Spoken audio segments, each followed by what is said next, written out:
Hi everyone, welcome back to my channel. I'm V. For today's video we're going to be talking about all things flashcards.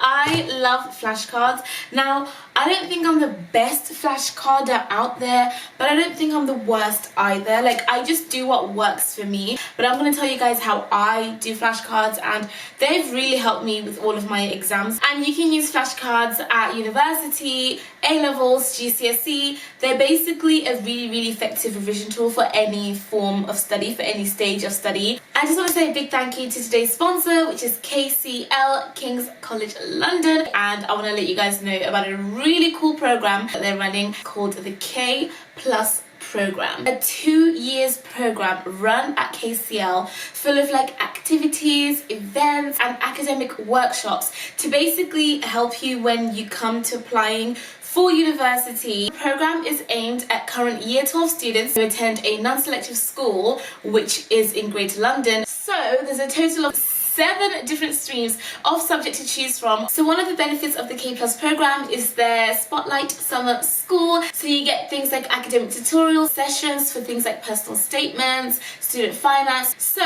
upon completion of the K Plus program, the summer school students who go on to apply to King's College can get a reduced offer of up to 2 grades of your A-levels. So if your offer was AAA, then you can now get it for ABB. So do check it out. The link is in my bio. And when you do start university at King's, you can just hit the ground running.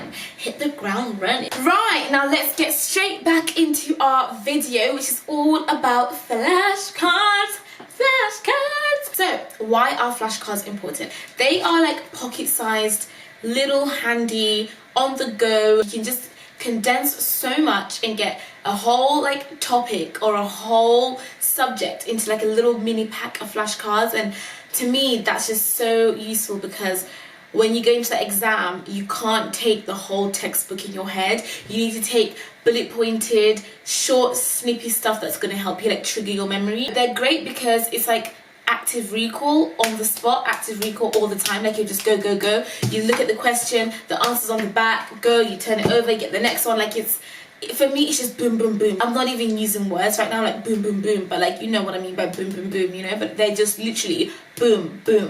Top tip, you have to make your own flashcards. You cannot, and I cannot stress this enough, you cannot use someone else's flashcards. I wouldn't even let anyone go near my flashcards because they just would not make sense to anyone else but myself. So you need to make your own, because your brain processes things a lot different, and things that might trigger your thoughts would not trigger someone else's thoughts. So let's show you the different kinds of flashcards that I use. So this kind of flashcard would usually be my go-to. I've just written some random like dissertation preparation things on here, but I would use this kind of flashcard normally. A lot of people say that you need to have flashcards that like have lots of pictures all the time, and that really does work for a lot of people, but not for me. Like, I'm not a picture drawer.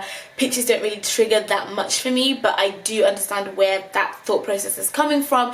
But I don't mind seeing lots of words. Like, once I remember a trigger word, like, it works for me. Well, most of the times my flashcards would look like this, kind of jam-packed. I'd have the main topic here, and then I'd have little arrows going off with other key pieces of information that will trigger my thoughts. So on here I'd have something like tackling feminism, exploring gender roles, assess the power or the lack of, and the function, purpose and context, and that would trigger an essay for me. Like, that right there is a whole essay. Like, I know what I mean by when I say context. It means, okay, think about who was in power, what rules are they making, why did they make it that way, how were women treated. When it says function, I know that means V, you've got to analyze what was the actual oil lamp used for in day-to-day life, and what is the purpose of it now that we're looking at it. And like, these words have a meaning for me.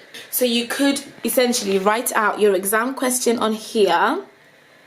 You could essentially write out your exam question on here, and then write out the key points that you would have to mention for your essay to make sense, kind of. So the next kind of flashcards that I would use are these ones, where I would have kind of like mini mind maps on a flashcard that have, once again, trigger words for me. So if I saw the word context for the synopsis section of my, like, I don't know, my dissertation or for an exam or something, I would know that I need to talk about women because that is the main theme, and then I've listed 2 names down below that would trigger so much for me. Like, seeing the name Julia, my head, for me, the word Julia is like a picture. The moment I see Julia, I already know to think she was the daughter of the emperor, she represented this, she was rebellious, she got married to this person, this happened to her, she was sent away because of this, da, da, da. I've already formed a whole paragraph just by the word Julia. So if you need to draw a picture of a woman for you to remember, that means talk about women, fine, but for me words work better than pictures. But again, lots of flashcard professionals would argue differently. The next kind of flashcard that I could also have is this one. So this one is the one that brings in all of that picture stuff.